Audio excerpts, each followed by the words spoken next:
Okay, so in lesson 2, we're going to be going over steps. So there's a whole step and there's a half step. We'll start with a half step. It's actually very simple. A half step is just one note that's directly above or below the note that you're playing. So it doesn't matter if it's a black note or a white note, it's just the one note that's closest to it. So if we look at A half step above would be the first note that's above it, which would be A sharp. A half step below A would be A flat. So if we choose a different note, let's go to F. A half step above that would be F sharp. A half step below that would be E. If you go up to B, a half step above would be C, and a half step below would be B flat. So again, it doesn't matter if it's a white note or a black note, it's just the one that's touching it, directly above or below.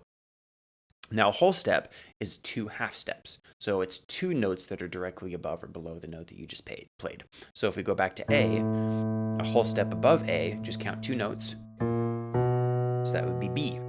A whole step below, count 2 notes. That'd be G. If we go up to F, whole step above, 1, 2, it's G. And then a whole step below would be E flat. If we go up to B, whole step above, C sharp, and then a whole step below would be A.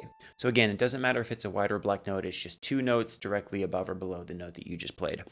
And the reason why that's important is in lesson 3, we're going to be going over scales, and those are just made up of whole steps and half steps. So it's important to know that. It's kind of a simple lesson, it's kind of a short one, but a really good way to practice this is to close your eyes and just visualize a piano. And you can, visualize where it's broken up into groups of 3 and groups of 2 and 3, and you can kind of help.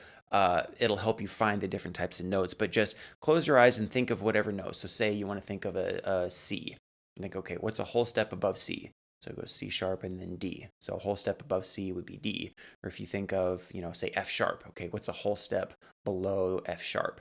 So F and then E.